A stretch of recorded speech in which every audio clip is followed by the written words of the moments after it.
Thank you so much for having me. You can all hear me, okay? Okay, great. I'm so excited to be here. I was so thrilled when Chris invited me, and I'm so grateful that Women at Talks at, I don't know, had me. And this is The Kids Are in Bed, Finding Time for Yourself in the Chaos of Parenting is my most recent book. It came out in early January. It's my third book. My other two books, one is called MWF Seeking BFF.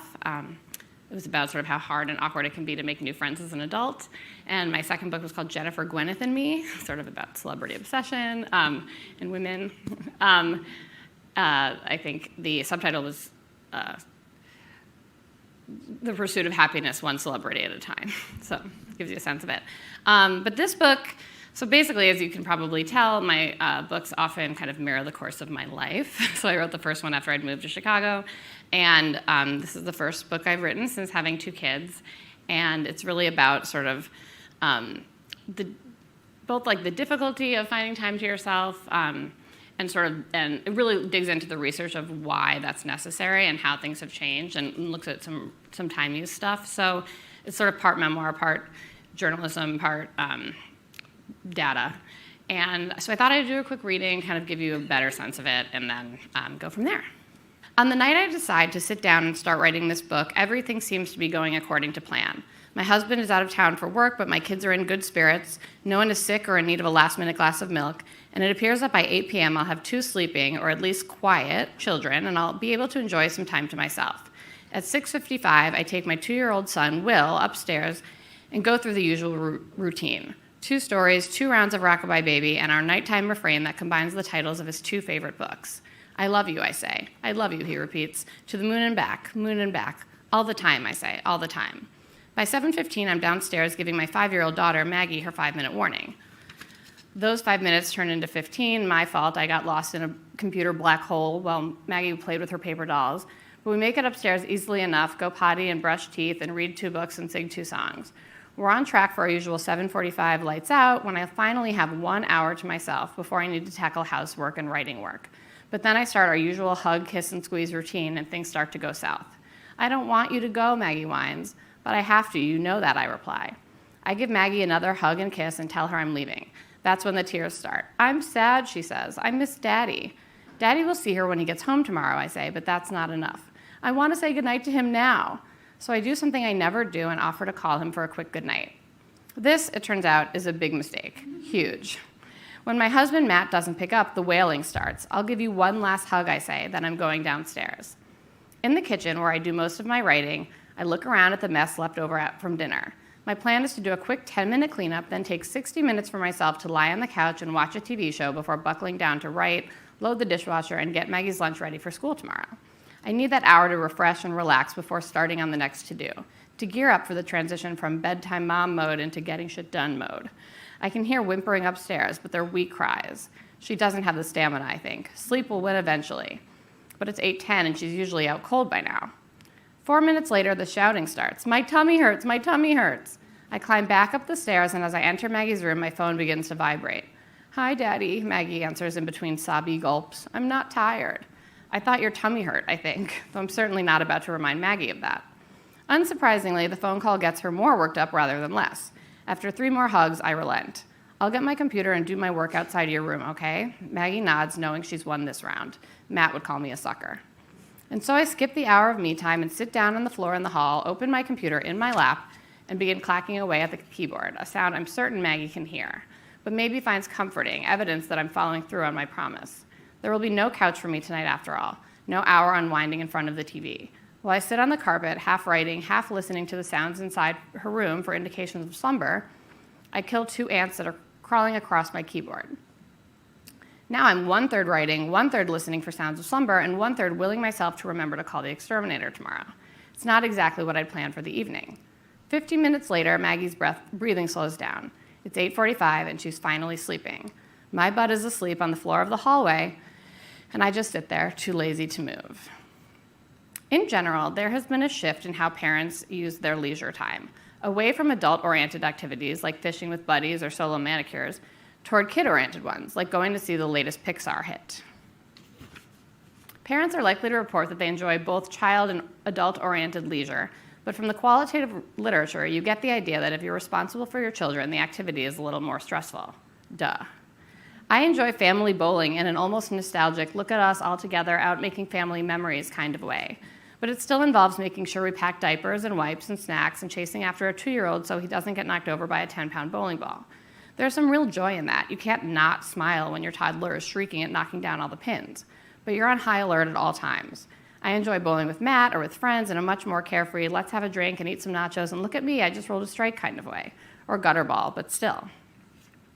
When you're out without your child, you're only responsible for you and your own experience. During child-oriented leisure, mothers in particular seem to feel responsible for not just making the arrangements, but also trying to ensure that their children are having a good time and that everyone's happy. I can relate to the inclination to constantly take the emotional temperature of your kids and spouse and guests during family outings. I caught myself in the act just recently when I took Maggie to see her very first musical. We went to see a new version of Peter Pan at the Chicago Shakespeare Theater. We had great seats, Peter flew in the air and sprinkled fairy dust on the audience, and the Lost Boys hung from the ceiling. There was no reason to worry that Maggie wasn't happy. And yet I found myself fighting the urge, not always successfully, to ask her if she was having fun, if she could see, if she could understand what was going on. And isn't that dog Nana so funny? My daughter is not one to sit quietly if she's unhappy, and she was silently staring at the stage, so I should have known all was well. And I did, mostly, but could she see well enough? Was she sufficiently dancing in her seat? Was she having the absolute most wonderful time of her entire life? At one point, I tried to put her in my lap so she could see the stage better, and she climbed back into her own seat. I loudly gasped in her ear when Peter and Wendy first took flight, and she shooed me away.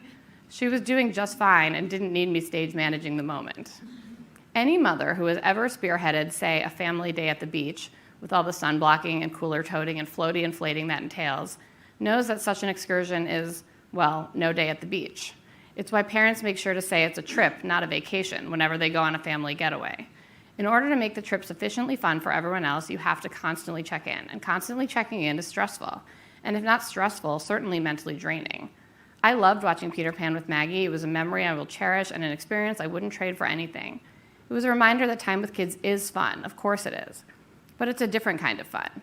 And it was indulgent in its way, too, in that I took immense pleasure in watching Maggie's eyes grow wide at the tick-tock of the crocodile or when Tinkerbell's flash of light shot across the stage. But I also had to negotiate lunch at Navy Pier with my 5-year-old who couldn't decide if she wanted to sit inside or out, and so we went back and forth 5 times. All these activities are absolutely worth doing. You will find no argument that parents shouldn't spend quality time with their kids, but of equal value, and the thing that experts say will give parents the energy and desire to create those memorable moments is carving out pockets of indulgence to recharge and remember that we are more than just a human jungle gym or bathroom monitor. Studies show that parents, especially those who are employed, believe they don't spend enough time with their kids. But here's the catch. Parents are spending more time with their kids today than they have in decades. Employed mothers in 2000 spent the same amount of time or more with their kids as stay-at-home mothers did in 1965. And not only has the amount of time we spend with our kids increased, but the amount of quality time we spend with our kids, the time spent reading together and playing together, has bumped up too. There is no shortchanging. Time, arguably our most valuable commodity, is going to our children now more than ever. Another study found that the amount of time you spend with your kids has virtually no effect on their well-being. Quality time with kids is important, to be sure, but more just doesn't equal better. Parents need to give themselves permission to drop the guilt, and not just because we need to be kinder to ourselves or cut ourselves a break or recognize that we're all just doing the best we can. We should stop feeling guilty because time and again the science has come down to say we are doing enough. Oh, thanks. That's great. Thank you. So I think one of the things I love about this book so much is that you do a fantastic job combining personal experiences with primary research. I'd love to start by just kind of talking about, like, when did this idea come to you? Was it sort of in these moments of personal experience when you thought, wow, I don't have enough time for myself, or I feel like I'm losing a piece of the things I used to love, or kind of take us through that journey? Yeah, so the idea came to me actually, Chris and I know each other because we worked together in a previous life. And we were working at a tech startup, and it was kind of crazy. And then I was also working on another book. I do some kind of book collaboration. So I was writing that at night. So I'd go into work, coming home, being with my kids, writing all night. And one day I was on the phone with my best friend, my oldest friend, and I was telling her about everything I had going on. And she was like, but Rachie, when do you watch TV? And I know what she meant because, like, I really love TV. So what she was trying to say is, like, when do you take care of yourself? When's your time for you? And I was like, oh, I don't know. Sometimes I listen to a podcast on my way to work. You know, it was like I was like, every now and then I get out. But it really hit me in that moment, like, when is that time? And I would talk to other friends who had kids, primarily moms, so both moms and dads, who similarly, they had a whole different life experience, they had different jobs, or they even didn't work, but they similarly felt like there was never time. I'm in a book club and people would be like, I can't read anymore, I don't have time to read, I don't have time to watch this show, or whatever the case may be. So that became something I was thinking about, not just me, but with other people, and so that's sort of where I started to dig in. Yeah, you make a good point here that it's not even just about time, that it's also about sort of like, what are you thinking about when you do have the time? Is it time when you're actually allowing yourself to be sort of free from some of the guilt and the other thoughts? Can you talk about that a little bit? Yeah, I mean, I think one of the things that I would say to people, they would say, like, well, when do you have time to watch that show or something? And I would say, like, what do you do after your kids are in bed? Which is sort of, where the title came from. And it was always like, oh, I'm just so tired that I can't stop my mind from racing. So it wasn't really that the time wasn't there, that they couldn't find the kind of pockets to do stuff, but that they couldn't slow their mind down to really kind of use that time. I don't even want to say wisely, because I think there's like all this pressure to always like doing something with your time that is like self-improvement or somehow like productive. And I think there's a lot of value in just doing what you enjoy. And I think part of what I try to kind of fight for in this book is like, let go of that guilt too. Like, you don't have to use every minute to yourself doing something like capital I important. You can, if you like watching a show, if you like staring out the window, I mean, there's a lot of value in doing something that makes you happy. Yeah. What are some of the things that you sort of found yourself leaning towards when you were able to think about that amount of time, like some of the specifics of the ways that you spend your time? Well, it's funny, I ended up making, and one of sort of the big tips I give in the book is to make a list, because I think at the end of the day, we just make so many, especially parents who have, you make so many decisions at work all day long, and then you get home and you're making decisions for other human beings, and by the time they're asleep, it's just like decision fatigue. So I had to sit down and kind of make a list of like, what are the things I like to do? So when I have a free minute, I don't even have to spend the mental energy of like, what should I do now? So for me, it's reading a novel, watching a show, doing a crossword puzzle, exercising, or calling a friend.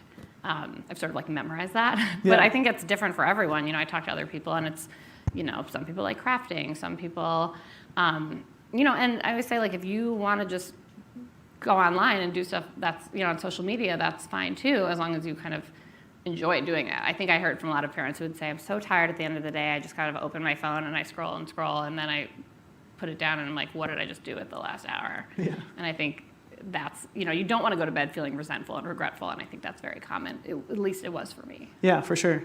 And you also talked a little bit about like this sort of cycle that you can sort of find yourself in, where I think you made like one point where it's like, if I write a poem, then all of a sudden I can fancy myself a poet, and then if I have time to write poetry, well, then shouldn't I be using that time somewhere else? Yeah.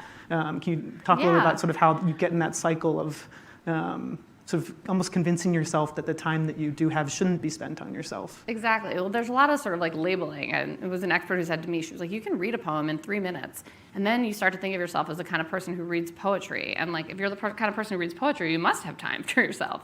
So I think it is a little bit about sort of how you identify and frame the time that you have to yourself, versus you might be a person who, gets a massage, but if you spend, the whole time at the massage table thinking about all the emails you need to return, that's not very relaxing, and you're sort of not wasted that time, but you might not look back on that day and feel like, oh wow, I had this one like really indulgent hour. So I think it is a little bit about sort of the framing of it. Yeah.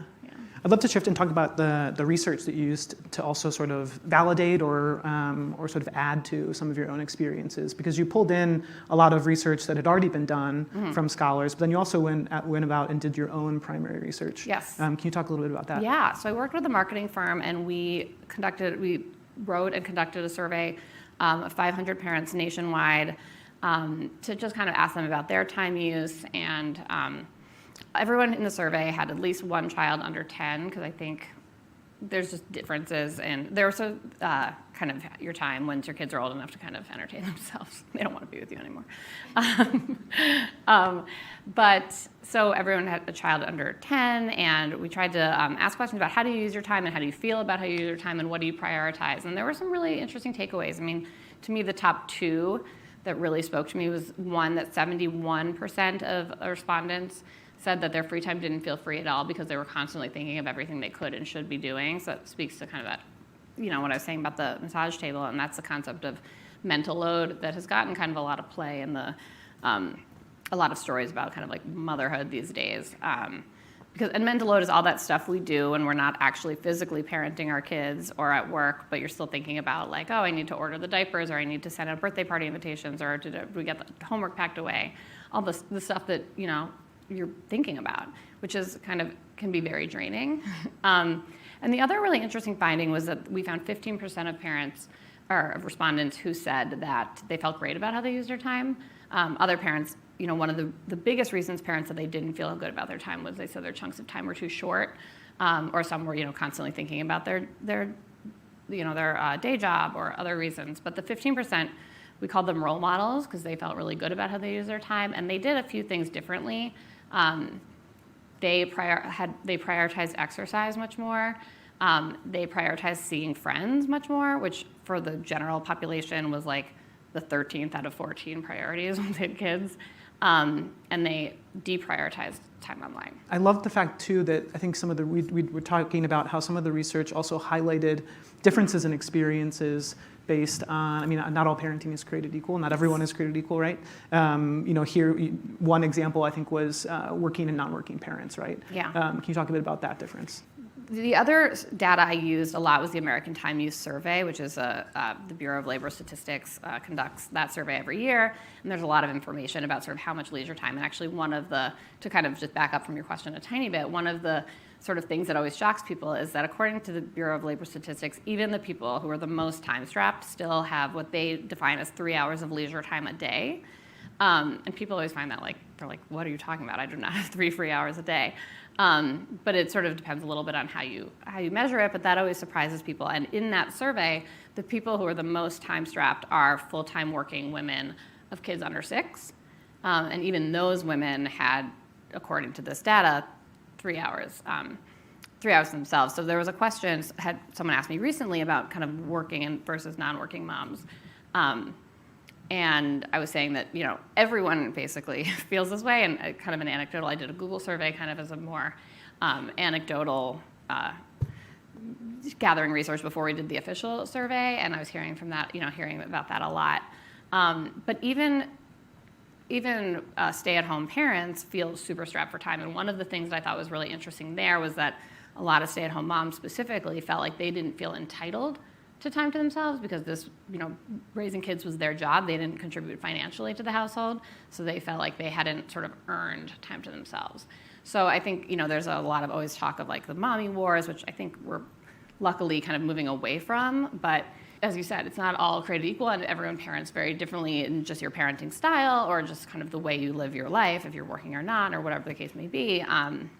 But there's always some factors contributing to why. It's like everyone feels strapped for time and seems to feel guilty about taking time for themselves. And I think that's largely because we live in this age of intensive parenting where there's so much focus on like, do more for your kids, as opposed to like maybe remembering how we need to do stuff for ourselves. Yeah.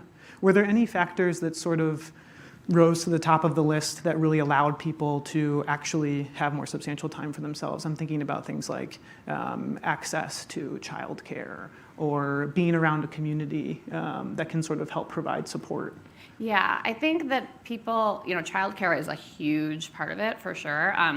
There is something called the parental happiness gap. Research shows, and this is sort of, it's like really depressing, but that basically your happiness levels drop when you have kids. And it's really sad, but true. Like the research they show is just non-parents are happier than parents. And there's a book called All Joy and No Fun, which is a really interesting book, and it sort of gets at that idea that like there is a lot of joy in parenting, but not always so much fun. But one of the things the research has shown is like the difference in the countries that they don't have this big happiness gap is childcare and like subsidized childcare across the country. So that is a big point of stress for parents, I think, across the board. And certainly, what I hear from parents anecdotally is, if you don't have a support system or can't find affordable childcare, that's a huge thing. Some people just don't love babysitters. Like, I have come to embrace the babysitter.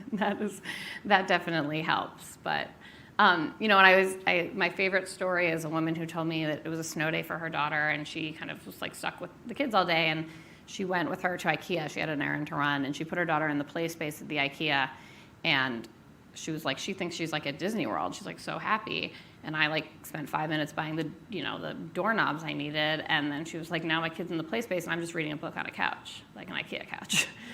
So I think, there are some hacks in there you can find, but it's certainly, for sure, I think a lot of this is an issue of access. Yeah. And then what about if we kind of sliced the data by gender? So kind of is the experience, or did you find that the sort of experience or the ways in which people,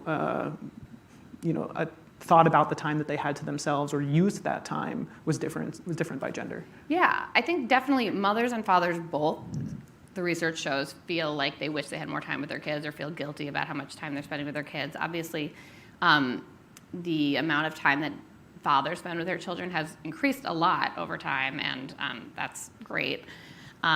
Still, mothers are kind of doing the bulk of the work at home, according to the research. But one study I really love, and I kind of always point to, is there was a study looking at sort of how households divvied up what one spouse did when the other one was doing housework. And so when the mothers were doing housework, dads were often just like relaxing. It was their time. But then when the dads were doing the housework, the mothers were helping out with the housework.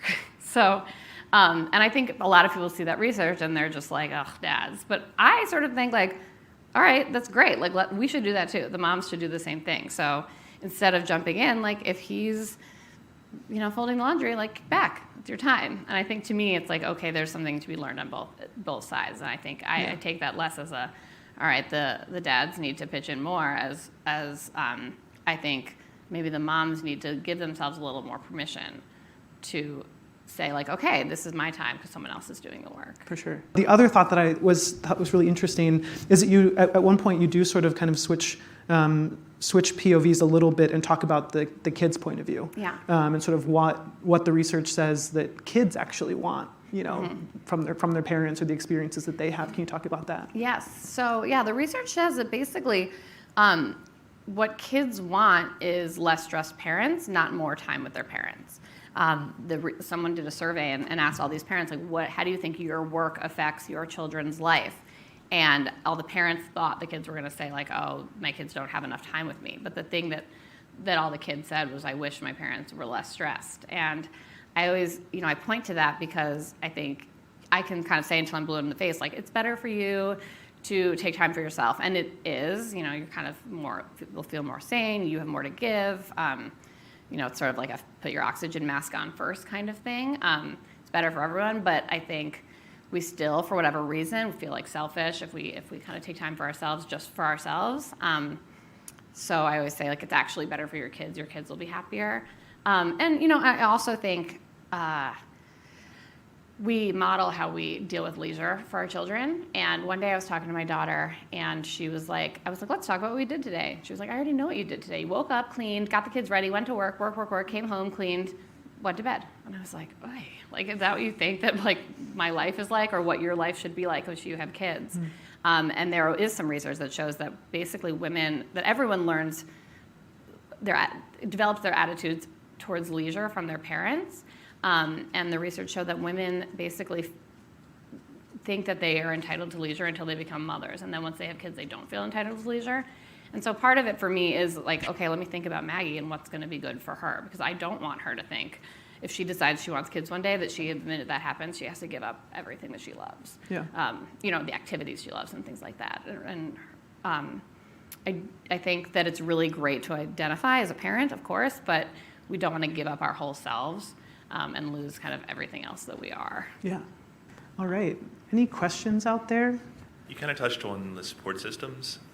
So I was wondering if the studies that you looked at, like, say, rural versus suburban versus rural habitation, and what effect that might have on your families, your neighbors, your family, being close. My data didn't actually look into kind of where in the country you live. That's a really good question. So I don't know the answer to that. You know, it's like, I think my takeaway was sort of like, it's hard for all of us, you know? But that's a really good question. And I think obviously having access to places in the city where you can, where there are more, you know, kids' rooms and kind of childcare that you can tap into. You know, one place that I know, religious institutions have a lot of kind of parents' night out where you can come in, and there's a lot of places like that have, you can like drop your kids off. So there are some things I think available everywhere, but certainly like if you have a, you know, easy access to a museum that will take your kids, or a gym that you can take your kids and they have childcare, I think that adds to it. But at the same time, I think in some less urban areas, there's a little still more tendency to kind of let your kids like go to the neighbor's house. Like there's, I think part of the reason we've lost a little bit of the time to ourselves is like when I was a kid, it was like just go outside and play. And we don't do a lot of that anymore. Because of this kind of intensive parenting, and I think there's some level of fear, and there's a whole movement now called free-range parenting, which is the movement to kind of let your kids have a little more freedom, even at a younger age, which I think does affect it a lot. Like when I had kind of anecdotally asked people, how do you, like how is it different for you, and why do you think you don't have time to yourselves? A lot of my friends, just kind of anecdotally, will say, like, I don't feel like I can, especially ones who live in cities, I don't feel like I can let my kid just like walk to school or just like go out and play in the yard for an hour. So I think that was the thing that really like opened up our time. I was really taken aback by the fact that you mentioned about stress versus time at, like, you know, time with the kids. Yeah.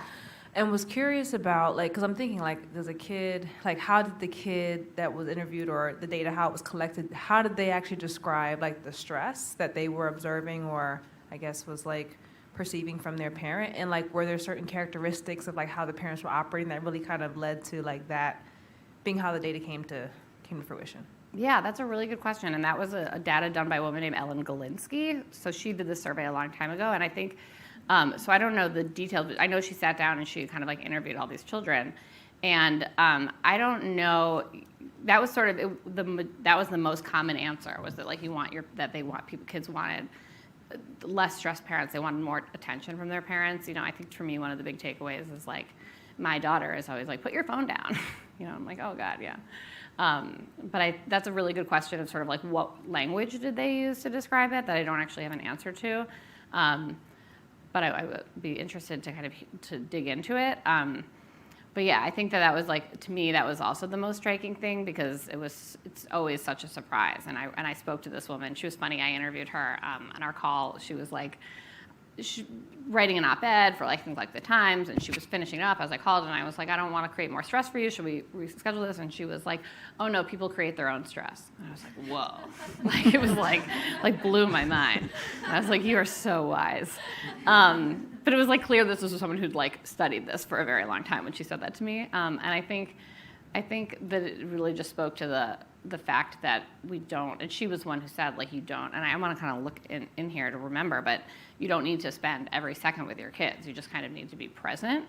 And that it doesn't take a huge amount of time to yourself to do that, like, de-stressing. I think one of the kind of misconceptions is that you need an hour or even like a weekend or a getaway, but 20 minutes actually is sort of something of a magic number, you know, in terms of recharging.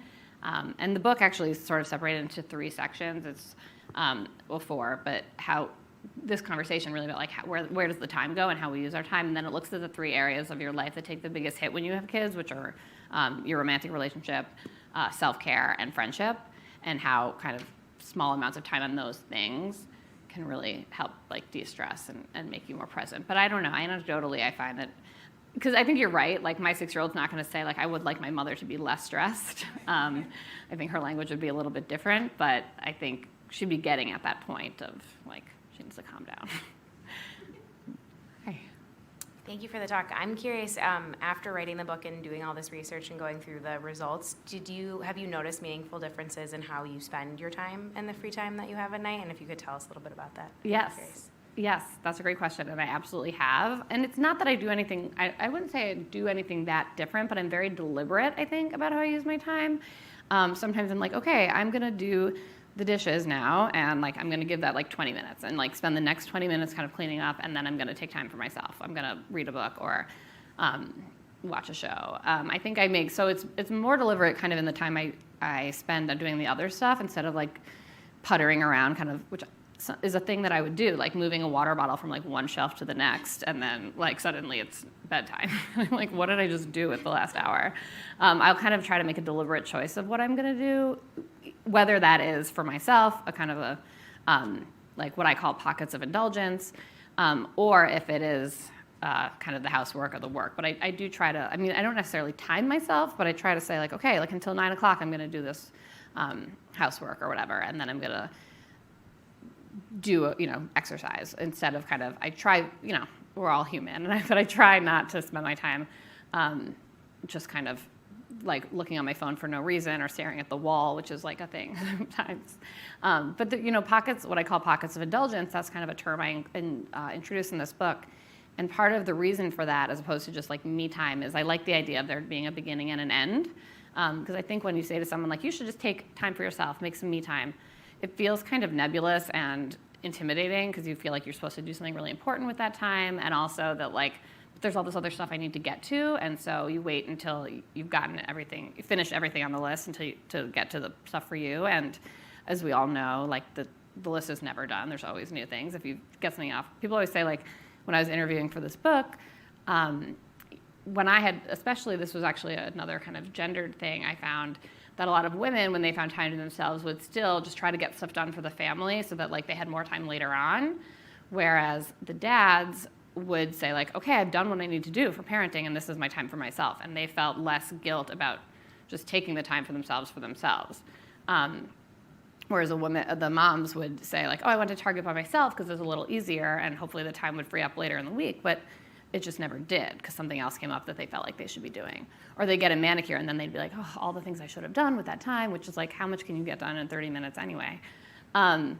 So that's why kind of this idea of pockets of indulgence, I always say like, pick a time frame, 20 minutes, an hour, whatever the case may be.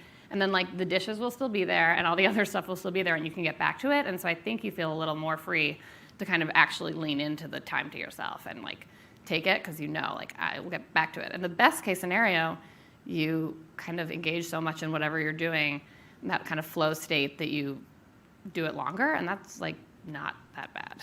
That's a good thing. One thing you said that blew my mind was that working moms today are spending as much time with their kids as stay-at-home moms in the 1960s.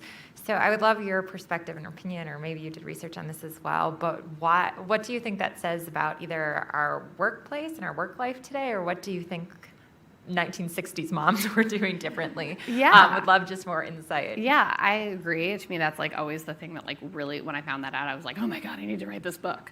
Because I think that we all look back at the 60s as like the golden age of parenting and family, and we thought we were all like together. But, I always joke like, if you watch like Mrs. Maisel, she's like never with her child. Like, so the kid is like never around.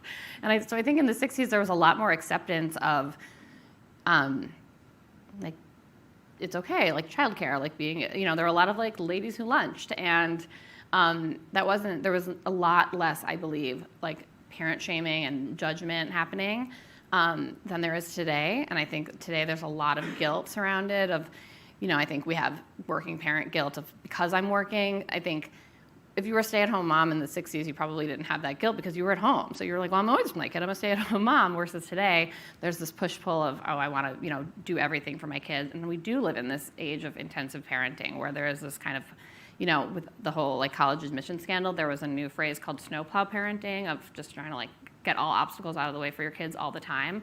And there's this idea that the more time we spend with our kids, the better their outcomes are going to be. And that's why that study that was like more time with your kids doesn't actually translate to better outcomes, I think was so important, because I think there's just so much guilt wrapped up into it. But in reality, because of that guilt, we're going home and like being with our kids every second we can and trying to like, do flashcards with our babies and trying to get it all in. There's this idea that like we should do it all that I think can be kind of detrimental to everyone.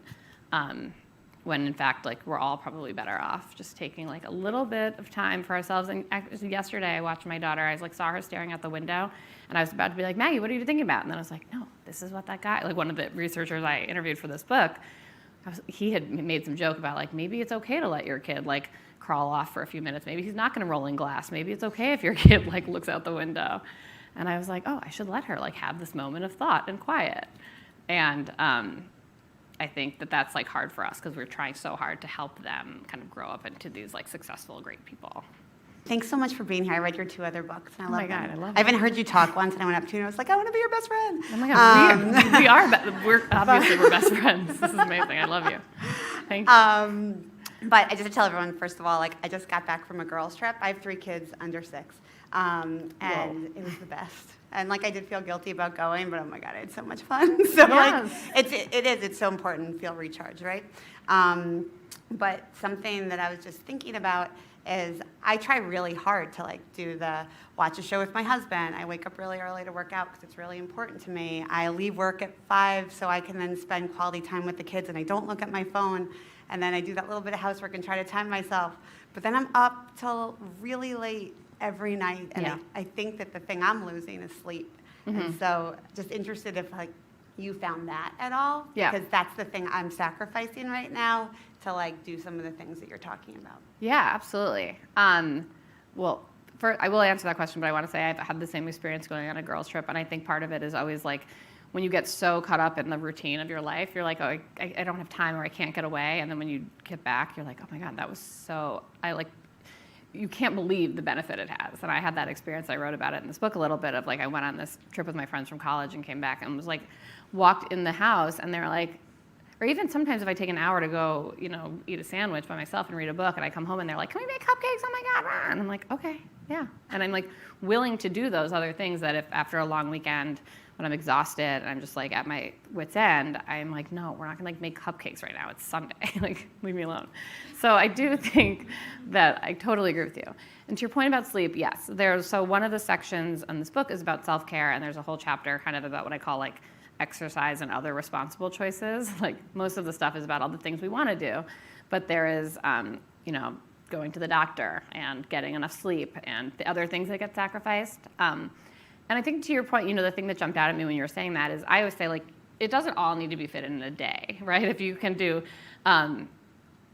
see a friend one day or like spend an hour with your spouse another day. I think when we try to fit it all in the 24-hour period, it can be a lot. And sometimes like then we suddenly were sacrificing sleep. And I talked to a lot of sleep experts here who were talking to me about, like shutting down no screens before an hour before going to sleep. And I was like, that's just like not realistic for most people's lives. So kind of what are other hacks? Because sleep is a form of self-care. Absolutely. I believe that. And it's funny because people will say like, so one mom said to me, I don't get enough sleep, but it's because I love to watch TV. And by the time I watch all the TV I have to watch, then I go to bed. And it's like a little bit about, again, like framing. I was like, well, but that's a choice you're making. You don't have to watch that TV. And there's nothing wrong with that. I love to do it. But I think, so she wasn't even thinking of it as like a fun thing. Like I like watching this TV. She just like considered it like an obligation. And so it was like another thing she had to do because she just thought of herself as that kind of person. But I think that, that's like one of the hardest things. This one mom said to me, she said, I get up at 5 a.m. to do a boot camp class, but that means I have to get up at 5 a.m. So I'm like, the only way to give to myself is to also steal from myself. Which like really struck me because I think that that's a kind of a thing that a lot of parents, especially moms, grapple with. And I think my like tip or my like learnings would be to not feel the pressure. Like I always say, you should take a little bit of time for yourself every day, but it doesn't have to be hours and hours every day. And it's okay if you don't spend that full hour with your spouse or you don't work out. I mean, it's different for every person. But I think to try to fit it all in, work and life and kids and all the 3 areas of self-care and relationship and friendship every day it's gonna stop feeling relaxing or like indulgent and start feeling like just another to do. So it's sort of balancing that, like doing all the stuff I want to do, but also part of self-care is sleeping and feeling sane. Yeah. Hi, thanks for being here. Thank you. So I'm a chronic multitasker. Yeah. Oh. And so my question is, for example, I strategically fold my laundry the same night that my favorite TV show is on. And so I just wanted to get your thoughts around, like, is that effective? Is it not? No. Okay, great. Yeah, just if you could talk a little bit about that. Yeah, no, I'm just teasing. I appreciate that question very much, and I do the exact same thing, and I write about that here, about that one of the things that's sort of stealing from our pockets of indulgence and our free time is multitasking specifically, because all the research says that basically, like, we think we can multitask and we can't, and it just makes everything take longer.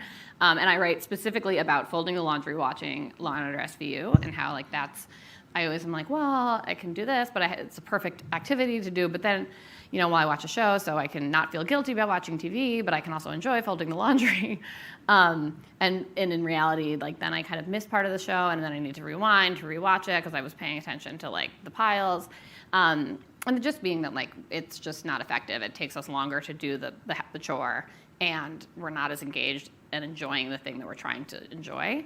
And yeah, the research really does show that, like, everything takes longer, and when our attention, like at work, is if you're working on a task and then someone, you know, pops by your desk to talk to you about something, it takes like a significantly longer time to jump back into that.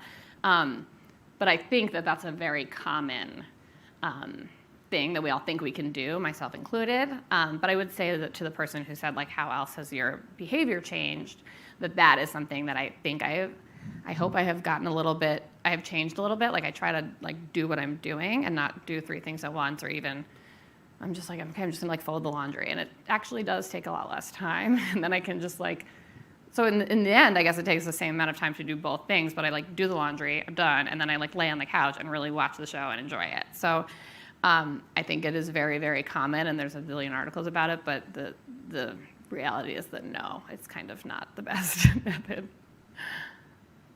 When you were talking about one partner doing a task and the other partner just kind of chilling out, Yeah. and then when the other happens, the other partner is kind of like doing help. I was wondering if you have any tips about creating that environment for like the non-stressed partner for their stressed out partner. So how can I create that environment where they don't feel like they need to also be doing something, and they can just watch Love is Blind or do whatever they're doing while I'm doing tasks, and they don't feel like they also have to do stuff. I love that. I mean, I think the fact that you're asking the question means you're probably already, like, doing a lot of things right.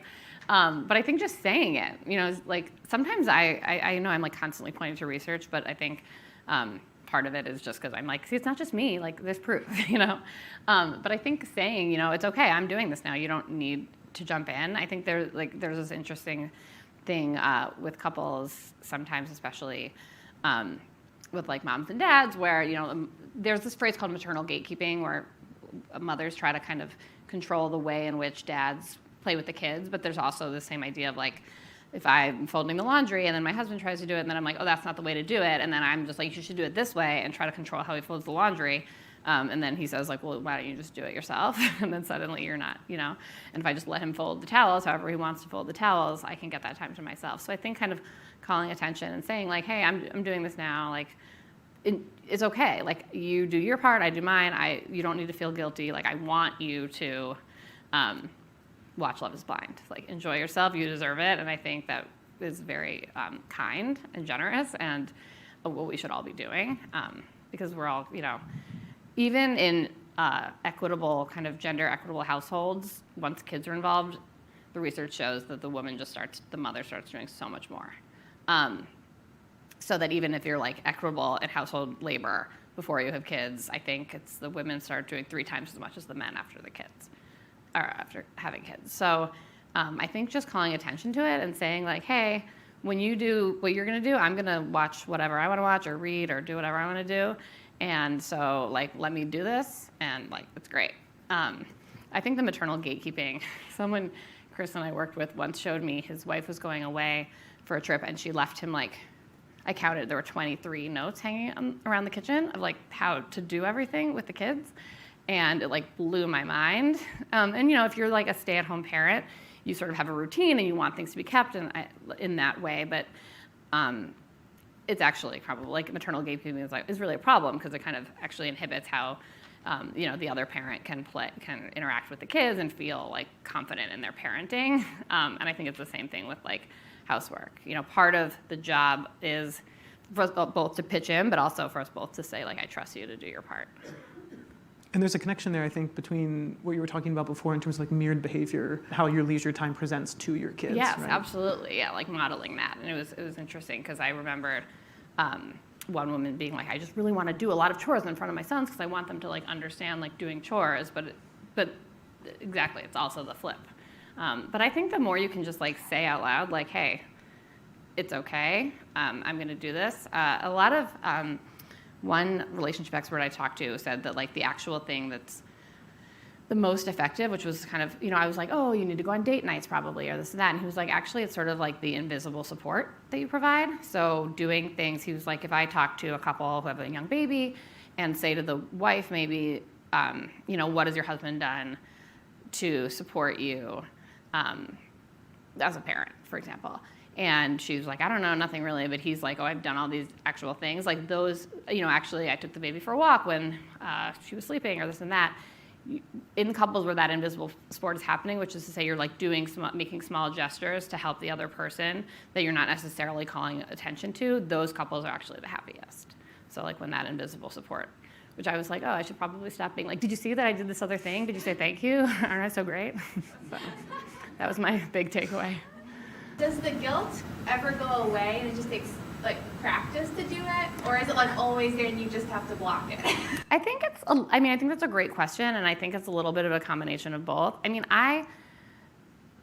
funny because I was about to be like, I don't feel guilty, but that's not really true. I don't and I do, and I think I know sort of intellectually, and I try to say, because of the conversation we had about modeling, I say to my daughter, like, I'm going to book club tonight, or like I don't say like I'm going out or I need to do work. I try to be like pretty clear about what I'm doing, but also, yes, sometimes I'm like, oh, I was away a lot, and my husband will be like, there's a book about this, it's fine, So I do think that it's sometimes always there, or it's like in patterns. Like sometimes it'll be one week where I just feel like I've taken more time to myself than I wanted to, or felt guilty because there's a couple of days in a row where I wasn't home.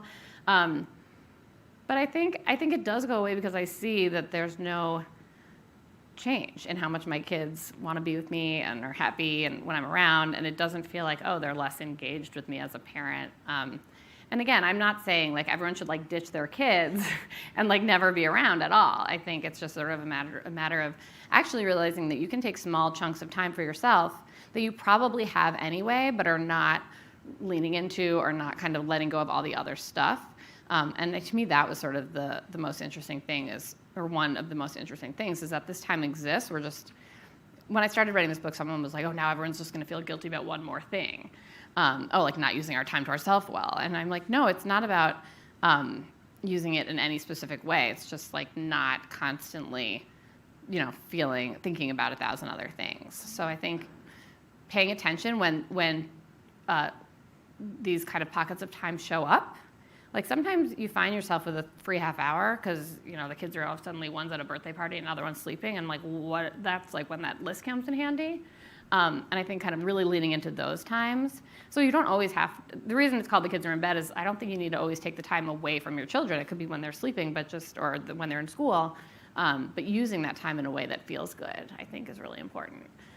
So I think it's a combination. I think it's like parenting there's always some level of guilt. But I'm at least able to kind of rationally say to myself, like, it is okay. And they are always very excited when I come home. That's always good. One final thought, just in relative to, or in relation to this idea of guilt and parent shaming, just the role that social media can play in that. Can you talk a little bit about that? Social media is tricky because we all like want to show our kids off, but there is kind of this perfection online of like showing, you don't show the hard times. And I think things are getting a little bit better. When I used to work many moons ago at Yahoo, and when Yahoo had a parenting website, and we had a no shame parenting movement, and it was this idea of kind of letting go of all the like mom guilt or mom shaming happening. But I think the more we can, I think one, just like use social media when you actually like want to like make a choice, like I want to go on whatever app I want to go on right now, so that you don't feel in terms of like feeling guilty about how you use your time, so you don't feel guilty. But then in terms of the kind of shaming aspect, I think the more we can kind of be honest about like what the whole story is, the better off everyone is. I think it's hard, to see all these pictures, like parents posting pictures that everything, I'm like, oh my God, they like really have it all down. And it's, none of us have it all figured out. I'm sure we all know that, but it's hard to remember that sometimes when we're looking at social. Well, thank you so much. Let's give Rachel a big round of applause.